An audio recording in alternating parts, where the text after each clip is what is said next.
So just a couple things to call your attention to. I think you know this already from your GSIs when their extra office hours were or are this week. Jack's already had his last night.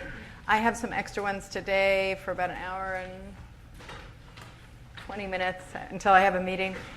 So if you want to talk about your papers, please feel free to do that today until 3:30. I know it's a conflict for some of you. Nina, you can email Mark 2:15 to 3:15 on Friday. The other thing I want to call your attention to, if you haven't bought the books for the last bit of this class, that would be Nietzsche and Weber and Freud. They'll start returning them at the bookstore at the end of next week, so this would be the moment to do that. Okay, let me just say one last thing about the papers. It's come to my attention that there's still some confusion about the topic, so let me just underscore one thing, which is that in the actual topic that I wrote out, I didn't want to specify what about the affirmative action debate you should be addressing. That's why I referred you to the CNN segment, just so you'd get a little hit on it. So instead, I referred to the idea of Marx and Mill on the question of state-administered justice, but it's on this issue. The issue that you're to address is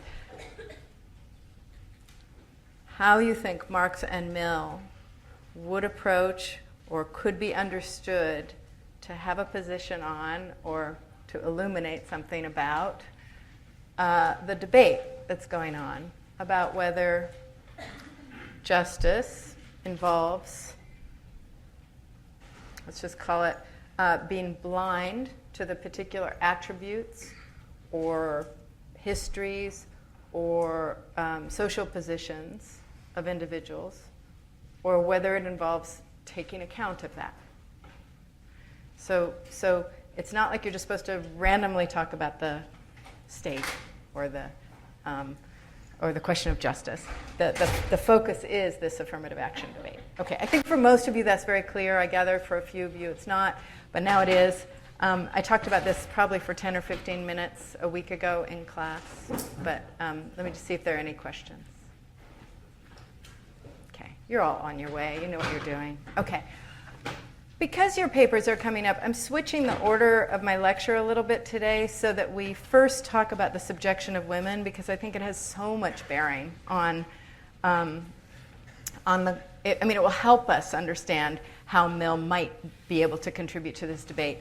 And then we'll go back into On Liberty to talk about something we've left undiscussed, namely the part of the human species that Mill excludes from his arguments on liberty, which is a very large part of the species. So we'll start with the subjection of women, and then we'll back up into On Liberty. Okay, so the subjection of women, which, as I said, created a huge storm of controversy, but has remained a real classic of political theory as well as feminist theory, is in many ways, of course, a very compelling essay. It exhibits the very combination of reason and passion that Mill celebrates in the modern individual. He's exemplifying that reason and passion. It is, as you know, a sustained, relentless argument on behalf of women's legal freedom and equality. That is, it's a sustained argument on behalf of what Marx called political emancipation,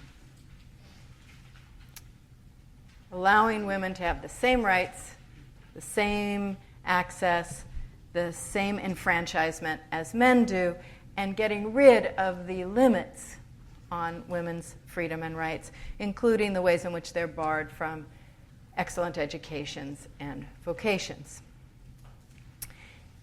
And Mill, at the same time that he makes this brief, goes after the most intractable piece of every ideology of women's natural subordination. And that intractable piece that he really goes after is the idea that women's natural subordination is in nature itself. Mill doesn't argue that women have no distinctive nature. He argues, rather, that women's nature cannot be known from existing circumstances or from the past. Why? Because, he says, women's nature has never been allowed to emerge. There's never ever been anything in written history but confinement of women, confining custom, deformative education, repressive laws.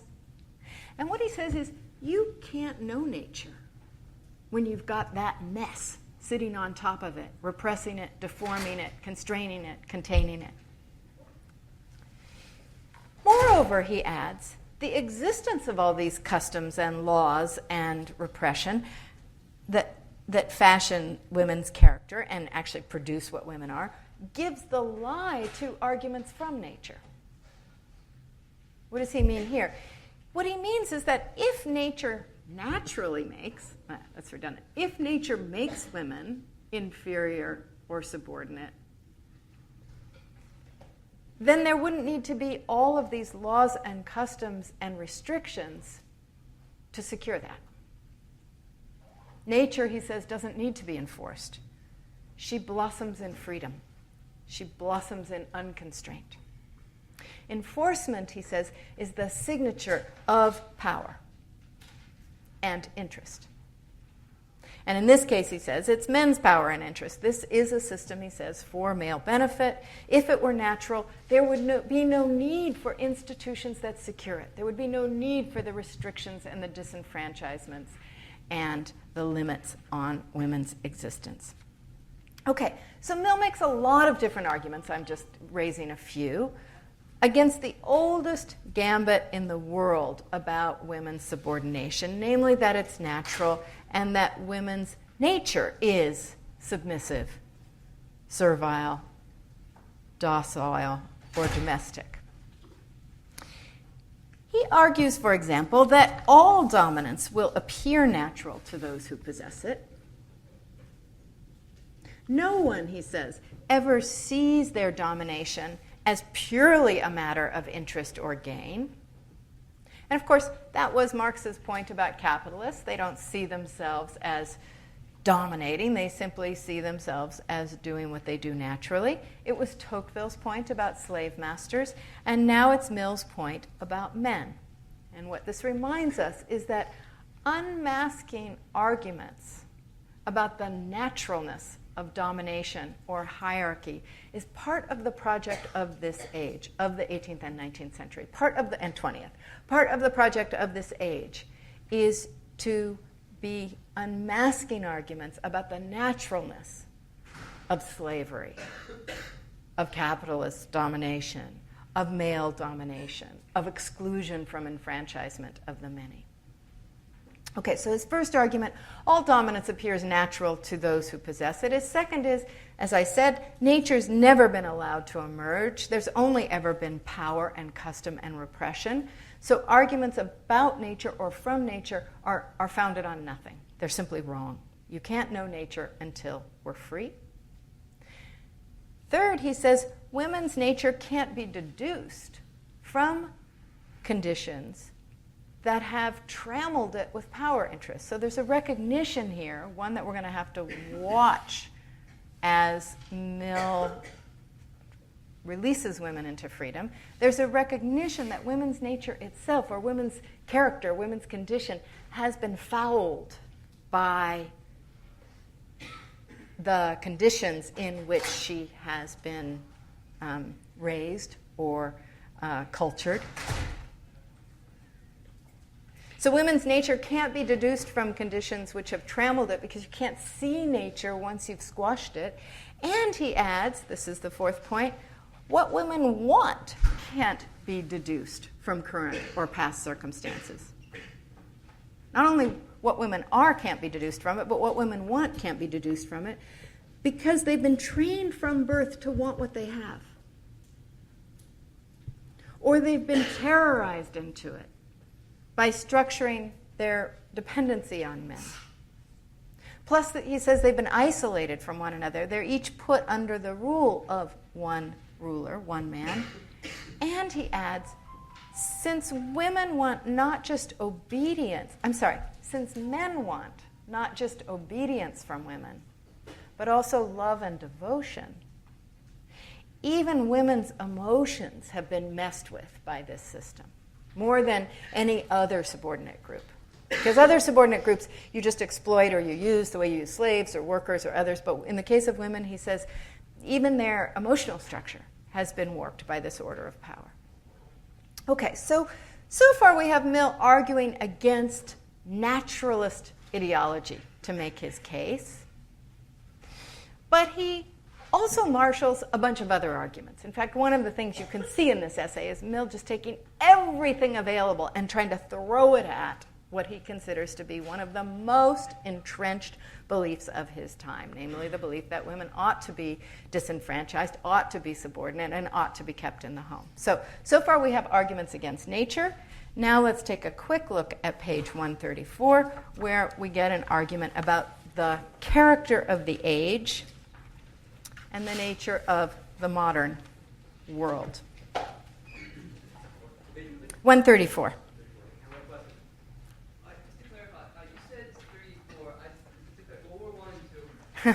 Good.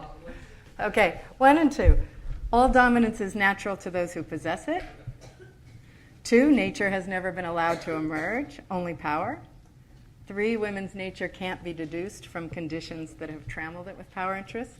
And 4, what women want can't be deduced. Got it? Yeah? I'm a little confused about how 2 and 3 are really different. Okay, what were 2 and 3? 2 was nature hasn't been allowed to emerge. And so women's nature hasn't been allowed to emerge. And 3 is directly dependent upon that, which is that somebody trying to study what women's nature is won't find it. It doesn't exist. He's literally saying it's not there. You can't find it. So it's true they're related, but he's trying to say something about how women have not actually had the chance to be what they are. And then he's saying, and don't try to figure out what they are because it's not there. So they're related but a little different. Thanks. Okay, let's turn to his second body of argument, which is about the way in which what he calls this relic of the past is discordant with the future. Okay. At the top of 134, that's where he makes the remark, this relic of the past is discordant with the future and must disappear. So what is this relic of the past, and what is it that has been left behind? Well, he says this: what is the peculiar character of the modern world? The difference which chiefly distinguishes modern institutions, modern social ideas, modern life itself from those of times long past. It is that human beings are no longer born to their place in life. It's a familiar theme. We've seen it in Tocqueville. We've seen it in Marx.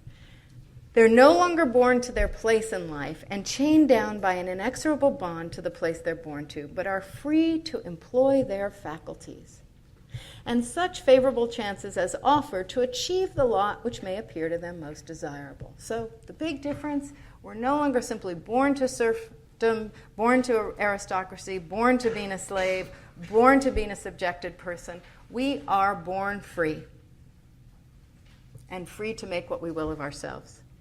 Human society of old was constituted on a different principle. All were born to a fixed position, mostly kept in it by law, interdicted from any means by which they could emerge from it. Now skip down to about 10 lines from the bottom.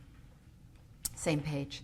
In modern Europe, and most in those parts of it which have participated most largely in all other modern improvements, diametrically opposite doctrines now prevail.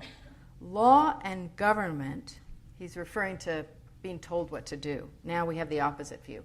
Law and government do not undertake to prescribe by whom any social or industrial operation shall or shall not be conducted, or what modes of conducting them shall be lawful. These things are left to the unfettered choice of individuals. Okay, there's much more in this passage that I'm not going to dwell on. Instead, let me just highlight what Mill is setting out as the big difference between the present and future and the past. First of all, might makes right. He says has been replaced by law and reason. No longer is simply the law of the strongest going to prevail.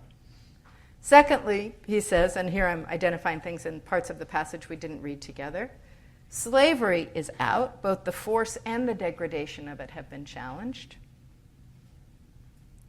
Third, the idea that custom makes right is out. The idea that however we've done it over the decades or however we always have understood social relations to be is itself a legitimating function. That's out. Now we have to give reasons. Reason prevails over custom. And above all, the idea that we are simply born to place, which in his view means women being born to place as women, as naturally subjected, servile, and so forth, that has been replaced with the idea of being born free and equal and making what you will of your life, earning your merit, not being born to it. Nobody's going to be born to supremacy, as men are in an order of male dominance in his view, or to subordination. Finally, the last point we read, the individual must be allowed to direct its own life. We no longer believe in the individual being told what to do or how to live or being born to a life that is set out for her or him.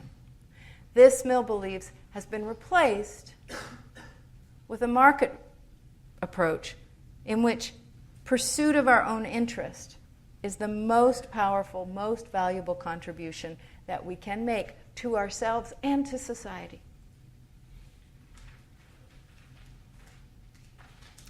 Okay, so this is Mill's account of what sets off the present and future from the past. This also tells us one of the reasons that the woman question, the question of women's equality, women's enfranchisement, women's rights, erupts in such a big way at this particular moment in history. Because if Mill's even partially right about this distinction between the present and future and the past, what he's illuminated for us is why we're getting this big tumult when we are.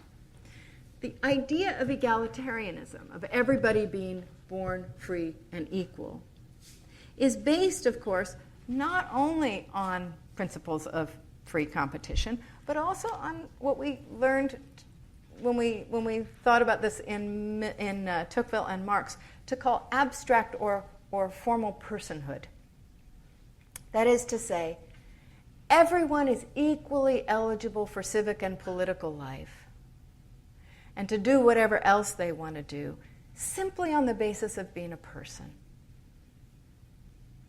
Your particular station in life is irrelevant to your standing as a person in the eyes of the law and in justice.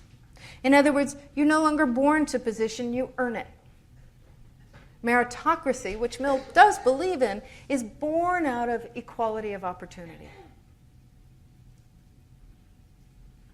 Now, once you get that kind of idea as a fairly popular idea, which it is, Mill's right, it is a fairly popular idea by his time, and that's what he's saying women constitute the exception to. Once you get that kind of idea, the question is, how could it fail to touch half the human species? How could it fail to touch the condition of women?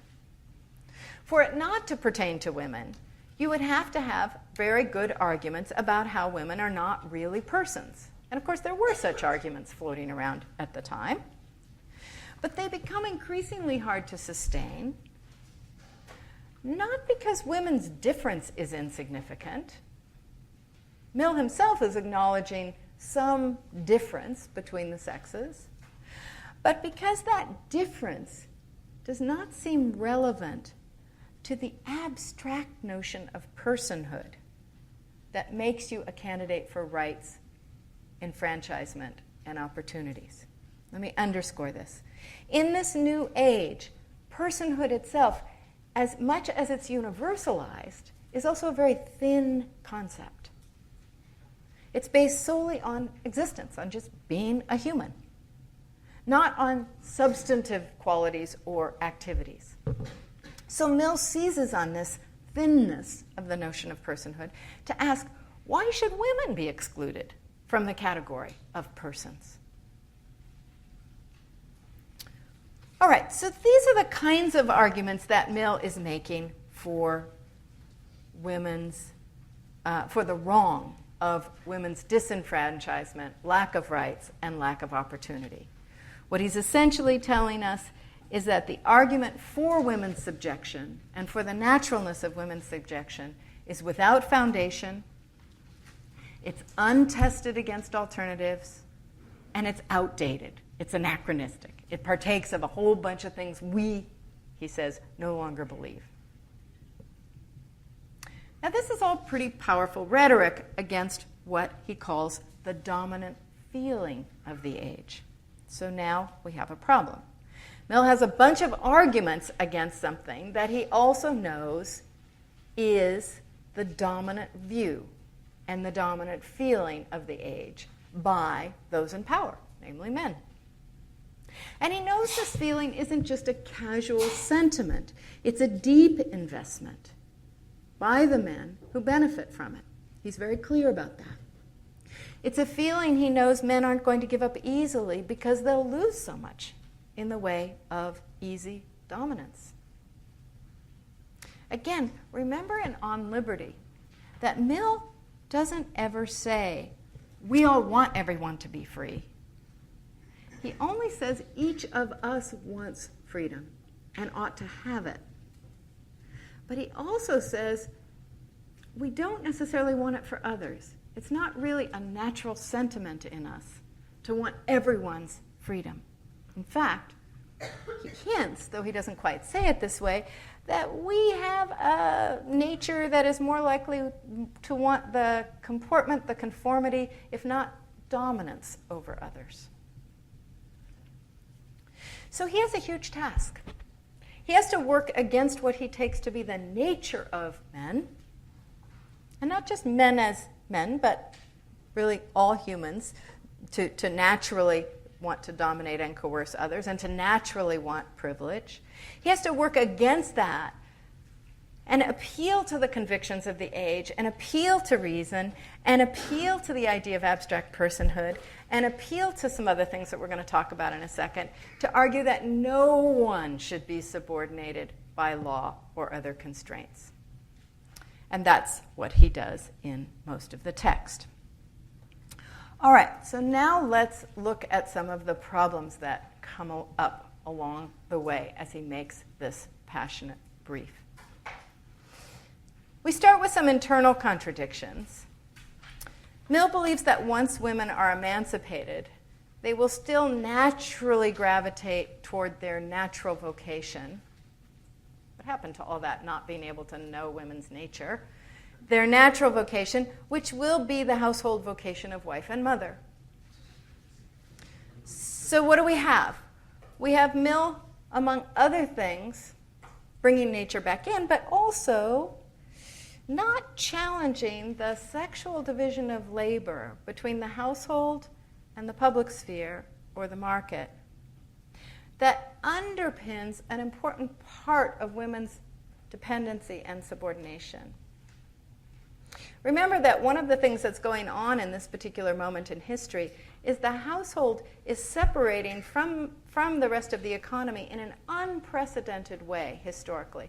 Never has the household been so isolated from the domain of production and the domain of the generation of wealth and the domain of political life as it is in what is now quite up and running industrial capitalism. The household is being more and more isolated, and the activities in it are more and more confining and confined. And so what one has, among other things, is a situation in which women are increasingly dependent upon a sphere that separates the activity of reproductive and productive work. So put in strictly Marxist terms, what Mill challenges is the idea of women's subordination and the laws that disenfranchise women, but he doesn't actually challenge the division of labor or the social structures that are very crucial to generating and sustaining part of women's subordination. A Marxist would say he doesn't really challenge the material organization of women's subordination. Second problem arises in the fact that even as he offers a very strong argument for not being able to know women's nature at present, not only does he say that women will be naturally drawn to the household and being wives and mothers, he also, as he proceeds to discuss women and men's minds, invokes every stereotype in the book about the difference between the way that women and men reason and act. He has a description of women as more intuitive, less abstract in their reasoning. He says women have a good grasp of organizational details, but they don't get things at a general level of understanding. They don't get the deep operative principles of things. We had all this repeated by Larry Summers when he was running Harvard a few years back and explaining why women weren't in science. So it's still around. But the important thing is that Mill suggests a persistent inferiority of women, or at least difference, even after he said, again, that you can't deduce women's condition from extant conditions or women's nature. And above all, what you get is the sense that it almost sounds like it's a reassurance. Look, some women are going to be better than men at some things, but as a group, don't worry. They're not quite as talented. They're not quite as capable. Okay, so these are some minor problems. I want to get to one of the big ones now, which has to do with utilitarianism. From the opening lines of the text, Mill draws on the principle of social utilitarianism, the greatest good for the greatest number, improving the lot of society as a whole, for his arguments that women should be emancipated. He tells us on 119 that the subordination of women is not just wrong in itself, but is a chief hindrance to human improvement. So it's dragging society down. What does he mean? Well, he says, first of all, that the subjection of women not only is hard on women, but it corrupts men. Because men born to rank, born to position, are self-indulgent and tyrannical, corrupted and entitled, rather than industrious and freedom-loving. He's drawing on the sentiment in the age that aristocrats are kind of spoiled and self-indulgent and useless, rather than having to earn what they earn and do what they do and be part of the general competitive life of society. And what he's saying is there's a whole half of the species that's in that position because it has a group of natural servants, or it has a group of servants who are put there by law and culture. Even more importantly, he says, society is deprived of women's talents by keeping them out of the educational and vocational domains that men occupy. He says, really, society is deprived of half its talent pool, and it can't progress as it would if it had that other 50% of talented people. Now, all that seems like, well, okay, those arguments might be good because they might be convincing to certain men who wouldn't individually think it's a good idea to give up women's subordination, but might see the advantage to society. But here's the problem. Submitting concerns with justice to the calculated value of the greater good does not allow justice itself to become a primary principle.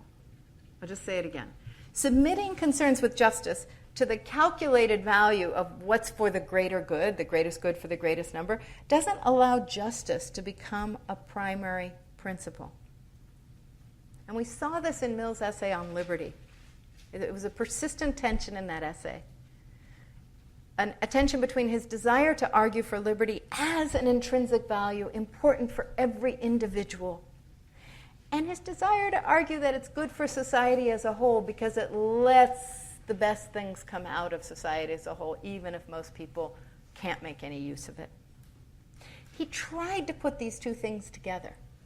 But you can't really have it both ways. You can't really say something is an intrinsic good, absolutely valuable and absolutely untouchable, and make an argument that it produces the greatest good for the greatest number. First of all, because if it doesn't, then what do you do with the intrinsic good? If it's not good for society as a whole, then do you start sacrificing it for individuals? Let me say this problem a slightly different way. Utilitarianism, as Bentham and Mill have developed it, isn't finally a justice argument. It's an argument about expediency, social satisfaction, and social stability. And that is something Bentham was quite clear about. There can be arguments about the common good that are also justice arguments, and lots of political theorists work on the question of how you can reconcile what's good for the individual with what's good for the whole. Tocqueville worked there, Marx worked there. But utilitarian arguments are different because they're not arguments about the common good. They're arguments about the aggregate good. They're arguments about the greatest good for the greatest number, not about what's good for the whole. So the greatest happiness principle is not a common good argument. It's a calculation about the individual happiness of the many. It's not an argument about what is good for the whole polity, unless you take that to simply be the greatest happiness of the many. So, utilitarianism justifies a massive social instrumentalism, both at the level of mentality and practice toward one another. And concretely, consider now how Mill's utilitarian arguments about women's emancipation can be flipped, indeed have been flipped, in the last couple of decades. Many people argue today that while women's emancipation perhaps was legally and politically right, that it's been disastrous for society. Many people argue that it can be blamed for the contemporary disintegration of the family, the loss of good sexual mores, the rising neglect and delinquency of children.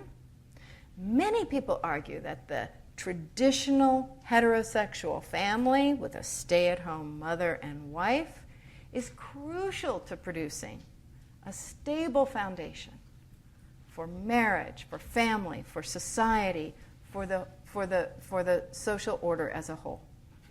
So there's a perfectly good utilitarian argument for not emancipating women, for sacrificing them to the greater happiness or good of society as a whole, for the greater happiness of the many.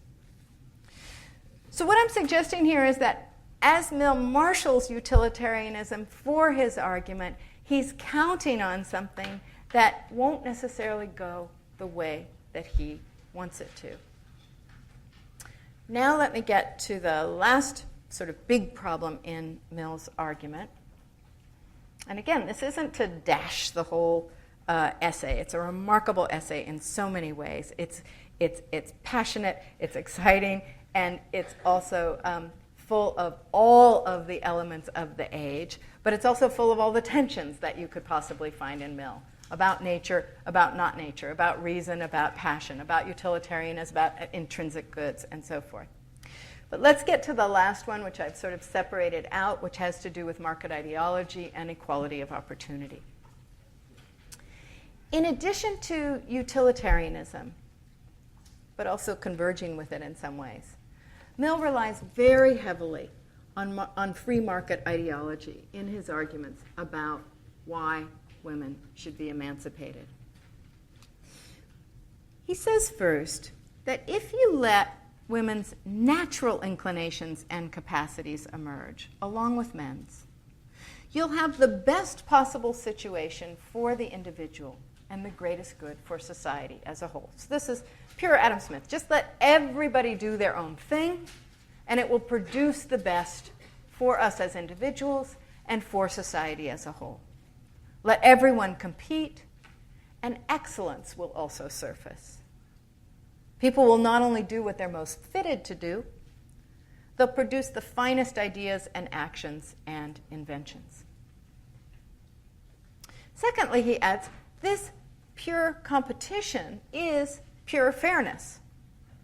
If you take away all the unnatural constraints, take away all the barriers, take away all the legal limitations, all the prohibitions, women can't enter here, can't do this job, can't have this kind of education, then there's nothing, according to Mill, but a level playing field in which everyone has a fair shake.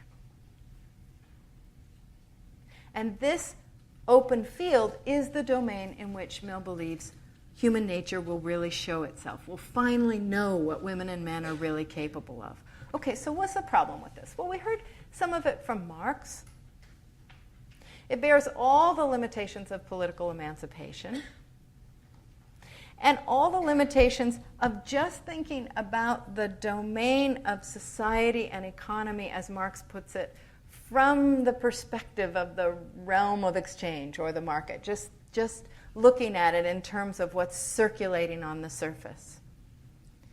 If you focus on the realm of free competition and ignore what Marx called the realm of production, and Marx was concerned with economic production, but here now we can add other kinds of production. The production of gendered beings and psyches and bodies. If you just focus on the realm of competition and ignore the realm of production, you'll ignore the domain where inequality is produced and reproduced. So the ideology of free competition and free exchange that Mill's really counting on here doesn't acknowledge the powers that produce deep stratifications in society between the economic haves and have-nots, between women and men, between dominant and subordinate, along many other axes. So Mill is offering women essentially what we have come to call the classic doctrine of equality of opportunity. Just let them do whatever anybody else can do and see what they make of it. And in that sense, he's doing something Marx would call a great progress. He's trying to identify women as creatures who ought to be eligible for the same education, the same vocations, and the same rights that men have, but he can't deal with the structural or social impediments to using these. For example, responsibility for bearing and caring for children or tending households, which he assumes they will continue to do, needing school schedules or job arrangements that allow such things. But he also can't attend to much more subtle domains that produce and reproduce subordination, senses of psychic inferiority, or ongoing attitudes of misogyny or devaluation. Above all, what Mill can't grasp, has no place in his theory, is what has come to be called the social construction of gender, how gender gets made. The premise of liberalism, and indeed Mill's premise, is that if you simply take away formal laws and other restrictions on a group, nature can emerge. The premise of liberalism is that individuals have some essential nature, and if nothing stands in its way, it will simply flower. So what Mill lacks here for addressing the very problem that he has so carefully diagnosed, which is the kind of social thwarting and mangling of a whole half of the species. He doesn't have the theoretical equipment, though, for grasping the cultural and social production of human beings through orders of power, except for the power of law or explicit, visible repression. What Mill sees instead is just self-reliant, self-made individuals who are free to compete with one another as long as they all have the same rights and nothing gets in their way. So let's go just a little deeper here to explore just a little further what the problem is that I'm trying to identify in the equality of opportunity doctrine. One way to see it is to understand it as predicated on what you could see as a kind of sports or market model of culture, in which life is a race where everyone's free to compete. So what's missing from this model? There's no recognition, first of all, that we begin the race on very different starting lines, that we might have different obstacles on the field, and that to be on the field with a sense of belonging, indeed to have the the track and the rules designed for you is a very different experience than arriving as an outsider, adapting to someone else's rules or culture or norms. There's also no recognition that we might be carrying different loads on this field, that some might be very free and unencumbered as they run this race, and others might literally not only be carrying certain burdens psychically about their sense of belonging, but also arrive with deep responsibilities and claims on them from elsewhere. Of course, there's also no recognition that the standards of success and the things that are valued as allowing you to win are not givens, but themselves are culturally made. We tend to take in the equality of opportunity doctrine the idea that standards of excellence, objects of value, styles, that we tend to take these as neutral and not as reflecting the character and the interests of those who've actually created them. So here the problem is the non-neutrality of what counts as success or what counts as winning and how success is organized culturally, stylistically, in all kinds of subtle as well as overt ways. And then, of course, in the equality of opportunity doctrine, with the model of what I'm calling the sort of sports model of culture, there's no recognition that the judges of success are also these same folk, that they too harbor standards and values that have an air of neutrality, but actually reflect a history of dominance. Which means, of course, that everybody who gets to the race has to compete on their terms or lose, fail. It means you have to become like the norm or fail. But the problem is these standards are invisible. They're never acknowledged. Excellence or success is never qualified as white or middle class or male. It's just seen as generic and natural. And that's exactly where Mill goes. He just assumes that once women are released into the world, they will just be as free as men to compete and to win or to lose as anyone else. There's no sense that they will be judged by rules and judged by individuals who have particular standards and particular ways of organizing the world and particular norms, which women, in the case that we're talking about, may not be able to comport with. Now, there's no better testimony to this if we just jump to the present than the scores of corporate success manuals for women that have been written over the last 30 years. And if you ever peruse these, you can do it in any airport, they all have a common theme. And that is how to survive and prosper in a male environment. How to think and act like a man without losing your femininity. In short, all of them are describing how to succeed by getting over or remaking yourself or revising your character and values to fit in a world that is not actually your world. And of course, it never completely works because you're not, in fact, of that world. And not only have you been shaped by race or gender or class or whatever, if you become too much like that world, you'll get nailed for that, for being unfeminine or too white or passing or not really black or whatever. So that's the seamy underside of the equality of opportunity doctrine that Mill is giving us. That is, equality of opportunity is what Mill is advocating. The idea is remove all the restrictions, just let everybody be free to compete and see what happens.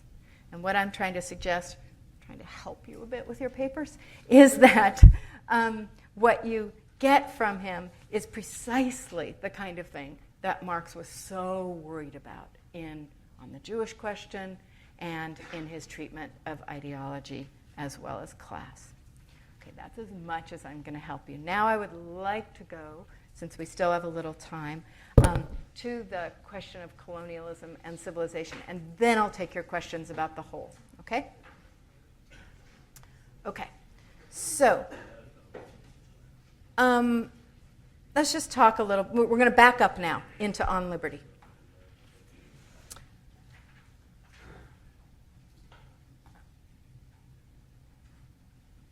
Today, that is in our time, it's often said that democracy is erupting the world around and that Europe and the US and the older democracies are helping this triumph to occur. Indeed, 2 of the wars undertaken in this decade were undertaken in the name of explicitly helping to bring democracy to Iraq and Afghanistan. But the history of liberal democracy, as both an idea and practice, has mostly been a history of excluding all but the West from the possibility of liberal democracy. What I mean here is that modernity, Western modernity, doesn't just happen to coincide with a couple centuries of colonialism and imperialism. The very idea of Western modernity is coined against an understanding of a large part of the world being excluded from it. The very idea of Western modernity includes an idea about who is modern and who is not, who can be self-governing and enlightened and who cannot. And the liberalism of John Stuart Mill is no exception.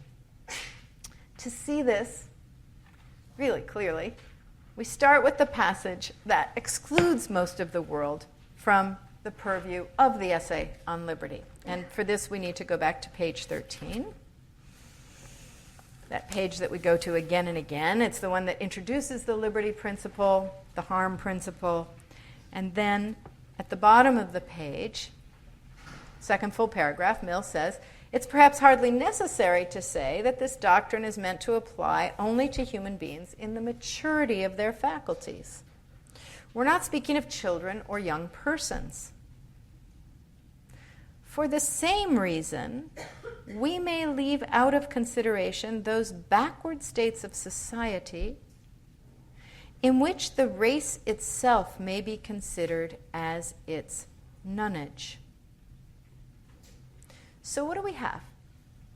We have this principle that over oneself, as he puts it, over your body and mind, you are sovereign. And then come the exclusions, children and other dependents, and backward states of society in which the race is in its nonage, that is colloquially the term for infancy, but literally not of any age, not yet in history.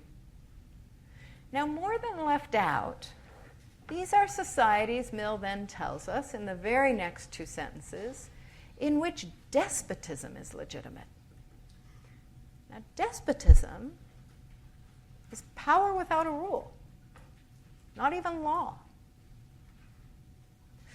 And despotism is legitimate if, he says, it provides for the improvement of men. Liberty as a principle is irrelevant. Why? Well, at the top of 14, he says, because liberty as a principle has no application. This is the very top of 14.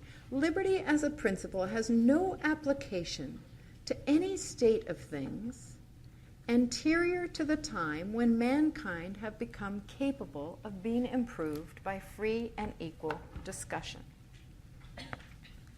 So what's happened here?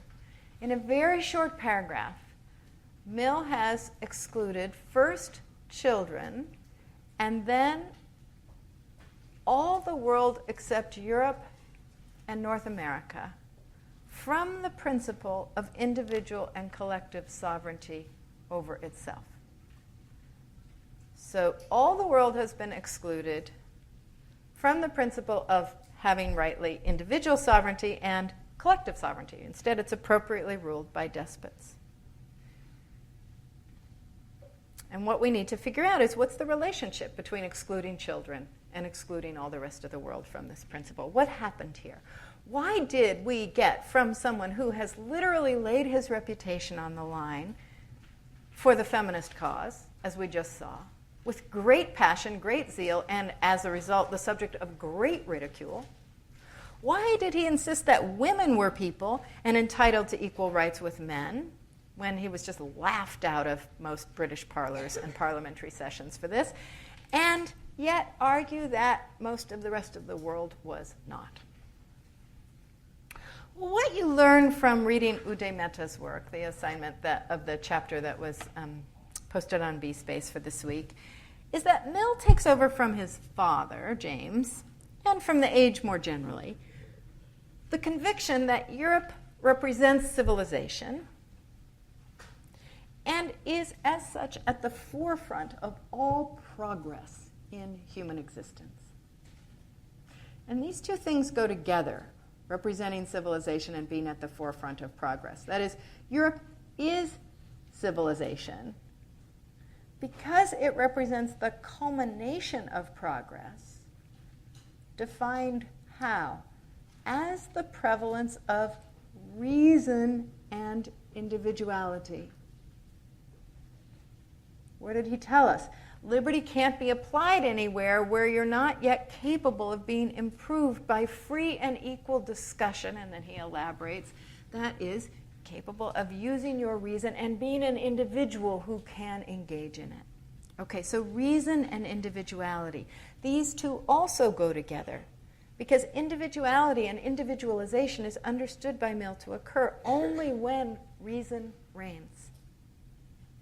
When reason is what governs societies and individuals. Before that moment, for Mill, there is only barbarism, group behavior, tribalism, living by feeling, by custom, by might makes right, by all that was contained in that passage we looked at in the Subjection of Women. And above all, before that time, there is little sense of the value of the individual. So the coincidence we have today of using the appellation barbaric to talk about children who haven't yet learned table manners and people who haven't yet turned into liberal individuals, that coincidence turns out not to be a coincidence at all. Because what we are seeing is how importantly in the 19th century, those outside of the West, those outside of European civilization, those outside of liberal individualism, are conceived as being in the childhood of human development, in the infancy, the nonage of human development. And Mill takes this really literally, as did Marx and Tocqueville, as will Freud. Freud will really codify the whole matter by just saying, yep, every society recapitulates what happens in every individual. More of that later.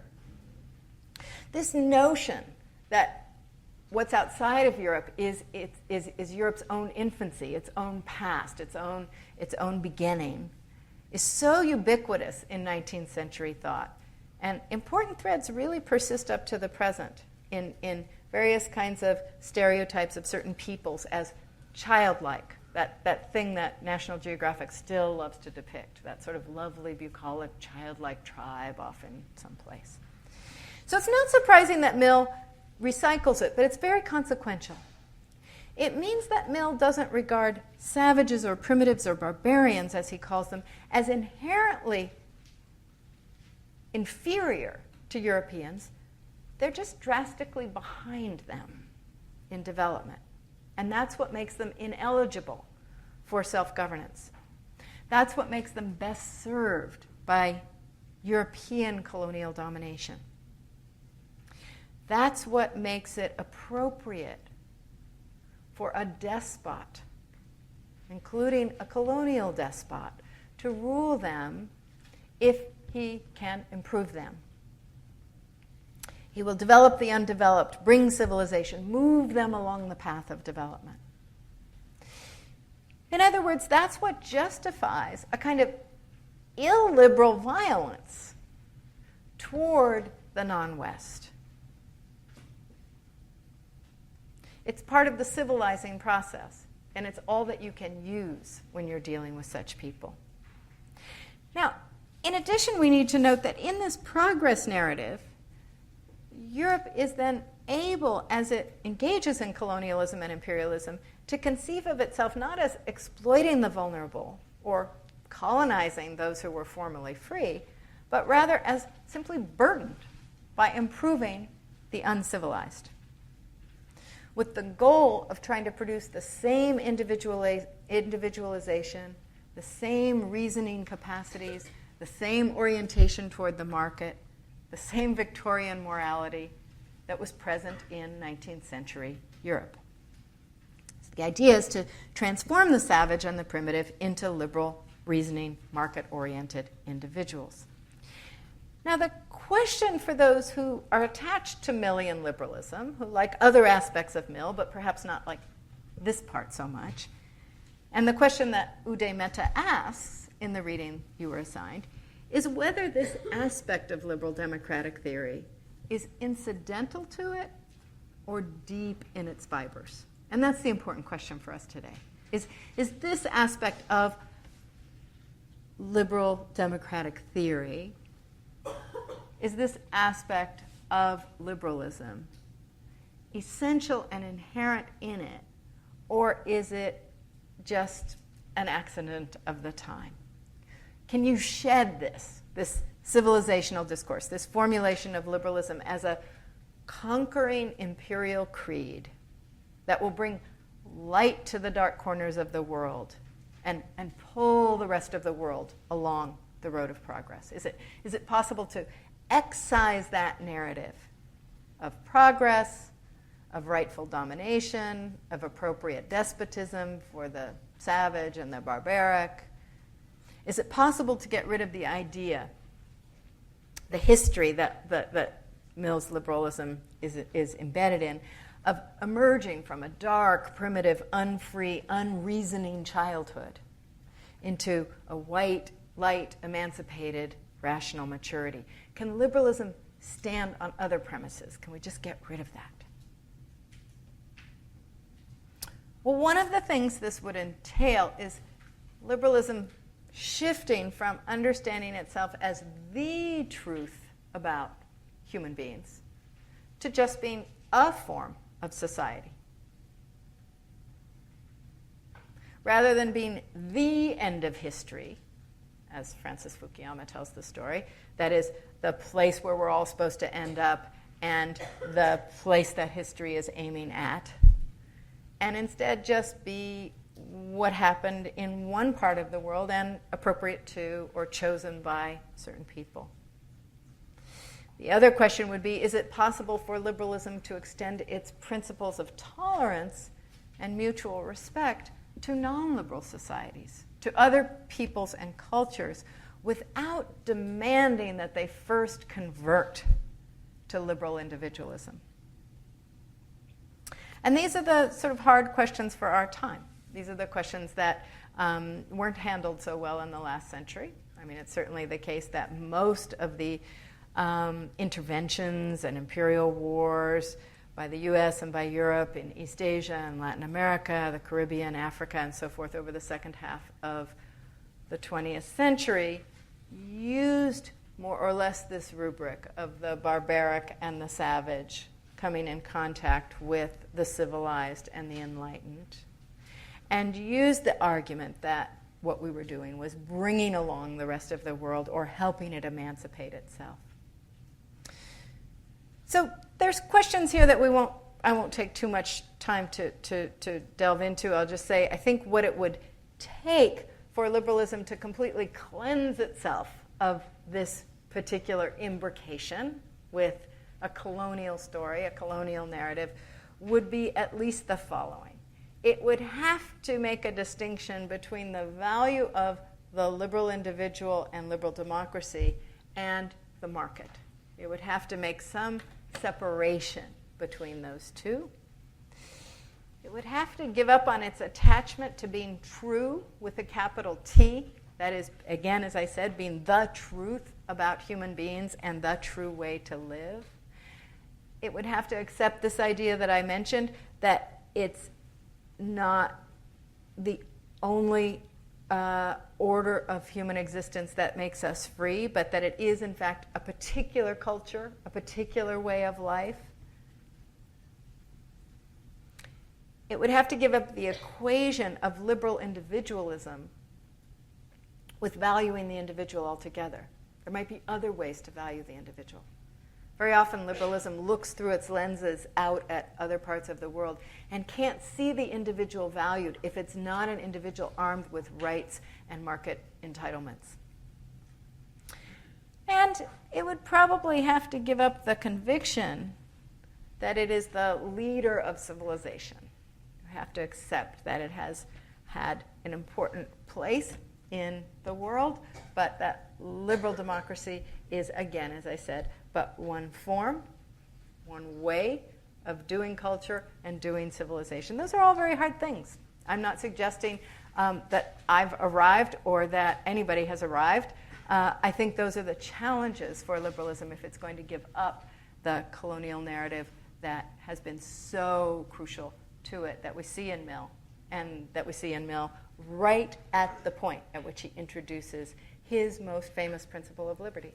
He tells us that liberty is what we all must have, and then precisely moves to exclude, we could probably say, 80% of the world from it, and that 80% is a group of children in every sense of the word.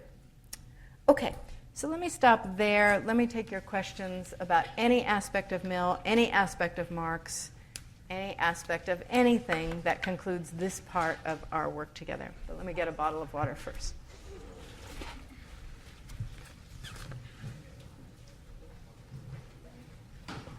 Questions? Yes. You, purple shirt with the great design on it. You're welcome. You mentioned on the subjugation of women that one of the things that he's fighting for in a way is women's suffrage, and also to get women free from our understanding of what women should do and let their nature kind of take over. And then you also mentioned that once that happens, they'll go to their natural roles in society, and specifically motherhood, some role in the house. So what's the point of voting or not subjugating women the way that he speaks of, and for their general change that would happen in society once this subjugation didn't take place anymore?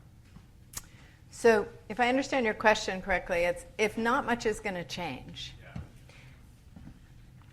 then why give them all these rights? And why enfranchise them? And why? Yeah. Okay. A couple of things.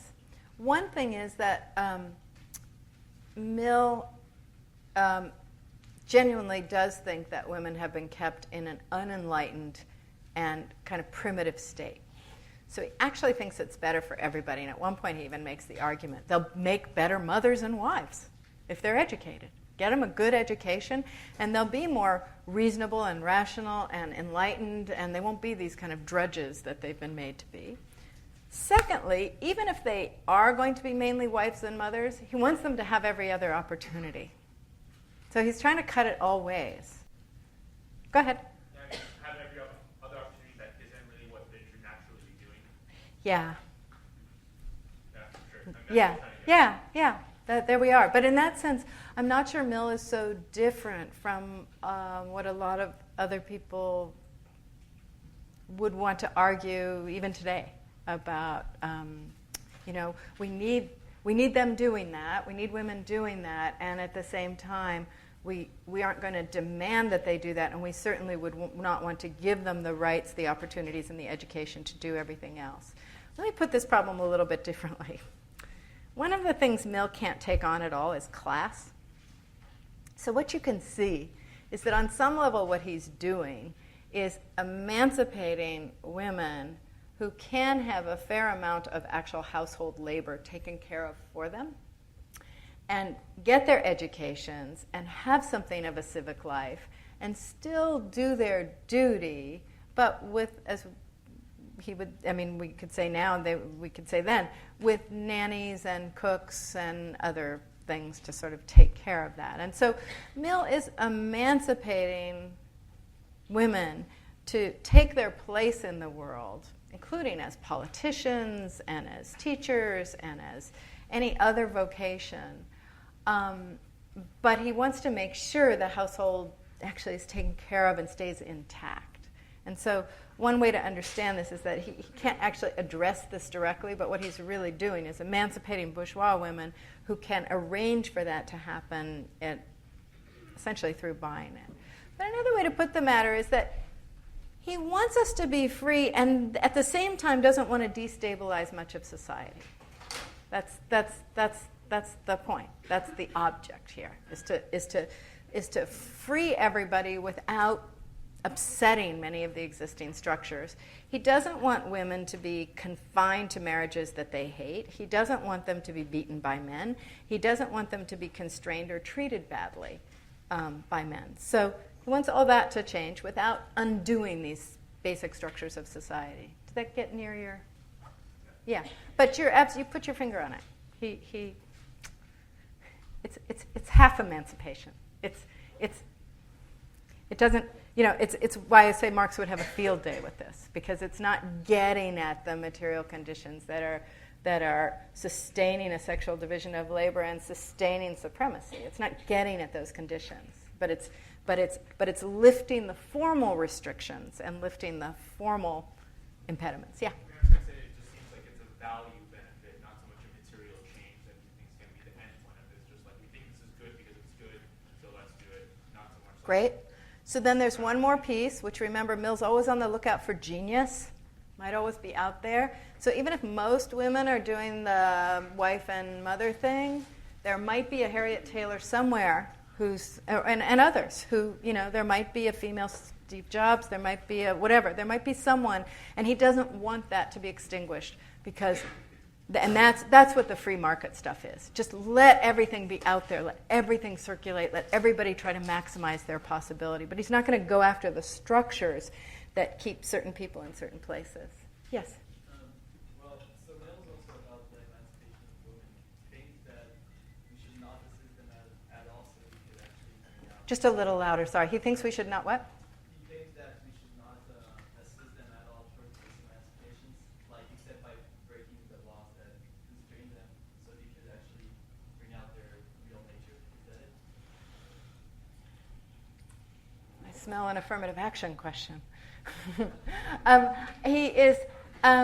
We can't find that in the text, can we? Do we see it? I'm not sure. Let's see what your colleagues see. Do you see it in the text? I mean, he wants the laws lifted. He wants the gates opened. And then, who can help? This is the free study session. Does he think there should be a little boost? Jack, was that a hand? Yeah. On page 120. Great, let's go to 120.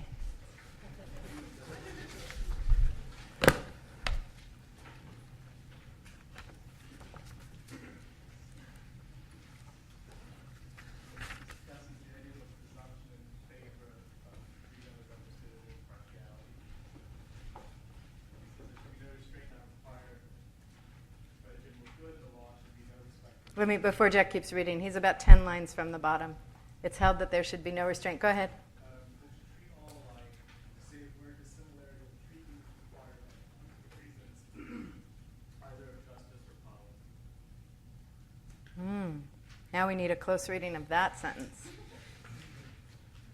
You can go wild here with that sentence. Yeah. I actually was asking this question also because when you mentioned page 13, like with the assistance of the 80 other percent of the world, like here he's showing that we need assistance to get to the points. I was wondering if it was involving the woman or not in that sort of idea. It's a great question. That's a really good question. I mean, and we really have to go back into the text and try to figure it out. So what Jack's called our attention to is that on the one hand, we see in that first moment in that sentence that there should be no restraint not required by the general good. The law should be no respecter of persons. It should treat us all alike. And then, save where? And then you're pushing the point just a little further to ask whether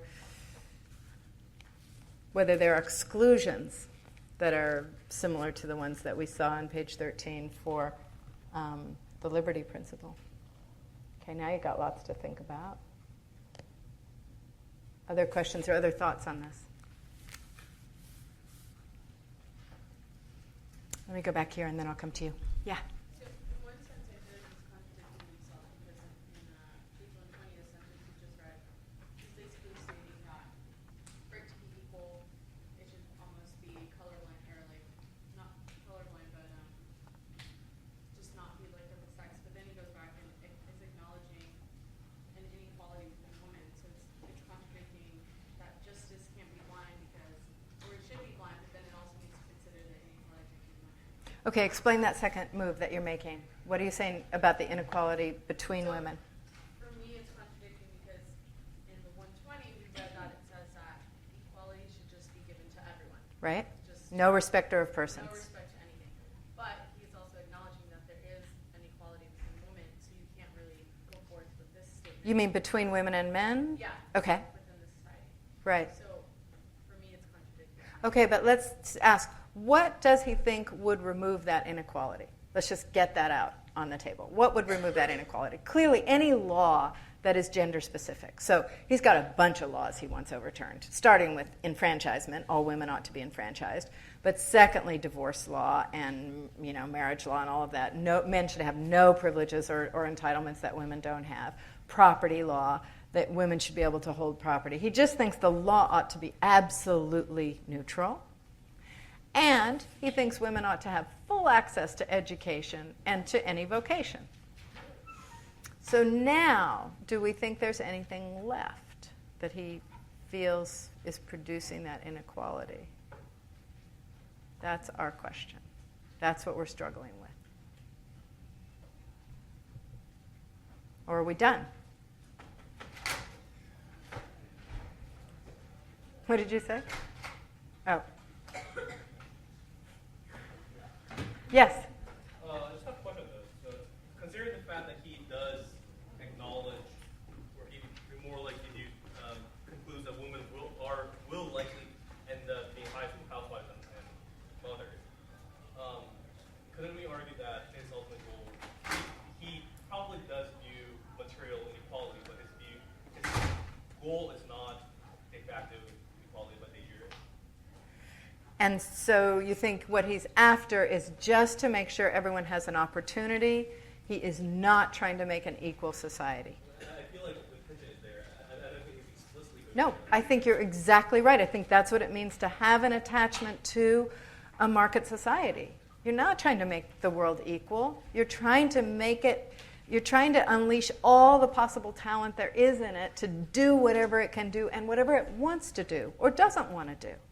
But that doesn't mean you're trying. So you're trying to make equality at the level of equal opportunity. That's why I push so hard on that principle. That's what he's after. You're exactly right. Certainly not trying to produce social or economic or any other kind of absolute equality. And he's not trying to eliminate sex difference. He knows that would horrify his colleagues and peers. Just horrify them if he were accused of trying to get rid of all sex differences. There was a point way in the back. Is it? Yeah. I think I just wanted to connect how, Bill is not advocating for society. Like he doesn't address the differences between men and women. As you mentioned earlier, he wasn't addressing the condition of condition of sexes, sexual conditions. Therefore, he is advocating for society because he's not addressing them. But he is advocating for some kind of equality. And that's what you were getting at. Yeah, go ahead. Sorry. I was just curious also because he advocates for this equality, but he's extremely ambiguous on the way like to get to this equality. So again, like for the paper, like can we actually interpret the way? Absolutely what you should be doing in this paper. What is this stuff for him? What is this equality? Back in the back. Yeah, you. I was going to say, is the equality he's looking for more comparable to, for instance, political emancipation as opposed to human emancipation, where, political emancipation, you have the guaranteed right to liberty. Everybody has an equal right of liberty, but that doesn't necessarily make everybody equal. Seems right. That seems like a very strong possibility. Now, we have to remember that we do have in Mill certainly that seems like his conclusion, and we do have in Mill a diagnosis that seems that seems to exceed that. That's the paradox of Mill, that his diagnosis of women's subjection is so careful to get at all the different ways in which women are done in or undone or subordinated that don't have to do with the law, that actually have to do with interiorized misogyny, with being shaped by particular mores and so forth. But you're absolutely right that when it comes to the conclusion, it looks like political emancipation. There was a point way up here. Yeah. The shortcomings of I don't want you to lose track of the second half of the sentence that Jack called your attention to, though. It's a really ambiguous thing. Just make a note of it when you look back at 120. Read that first half, no respecter of persons, and then try to figure out what he could be doing with that second half. Okay, go ahead. The shortcomings of the free market that you were enumerating, Yeah. those are shortcomings that don't recognize or they discuss with? I don't think so.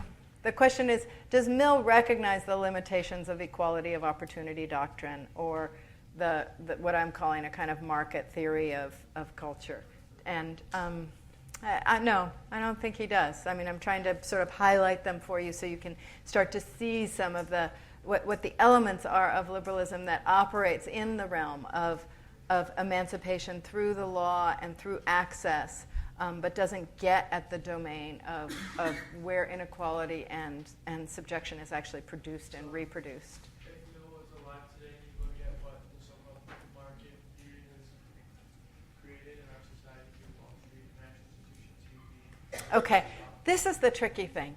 If Mill was alive today and he was looking at the inequalities generated by contemporary capitalism, and he was looking at the Occupy Wall Street movement, and he was looking at the haves and the have-nots, the excluded, the dominant, etc., what would he think? It's really hard to, if you were to just take him exactly as he is and bring him exactly to this condition, you'd have to say he wouldn't be terribly sympathetic to a protest against the market.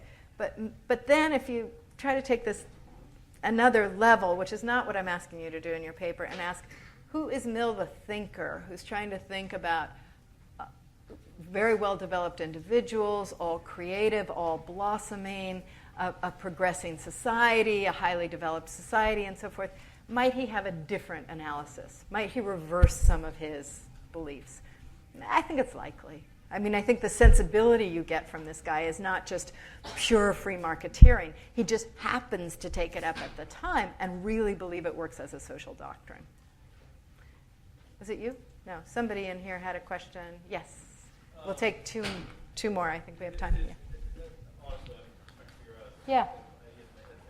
So, wouldn't you say that instead of his use of the word equality, we really shouldn't equate it? We really should consider it as the use of these nowadays. I feel like, as hypothetical was, if he is nowadays, you said he might be troubled by these facts, but that is under the assumption that his goal is get back to equality. But Fair enough. May not necessarily be the case, right? I mean, back then, I'm That's sure correct. forms of He's got terrible things to say about the working class. I mean, if you read The Subjection of Women really closely and see what he's saying about who he believes treats women well and who he believes treats them badly and what he thinks the possibility, there's no question about it. So if we just stick with what we get in this text, it is pretty clear that Mill is trying to emancipate us at the level of the law and equality of access to institutions. It is not about what we might call, I'm not going to use your terms just because they won't be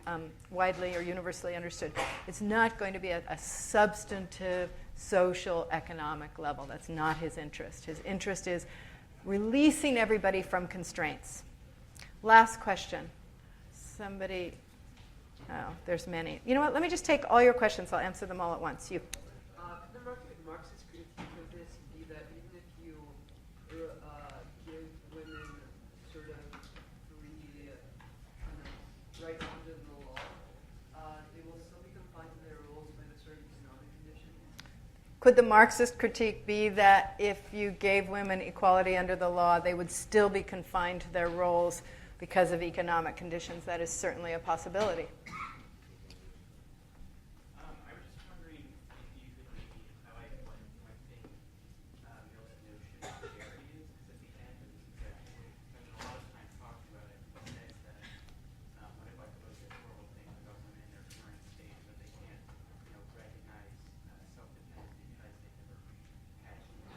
Because they never had.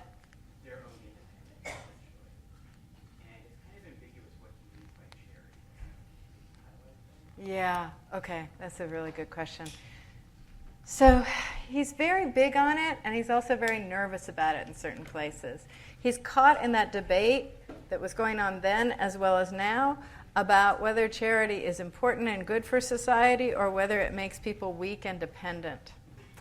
And he oscillates on this issue in different texts. So in one text he'll say, it's really important not to have charity. What's important is that everybody have good work and independence.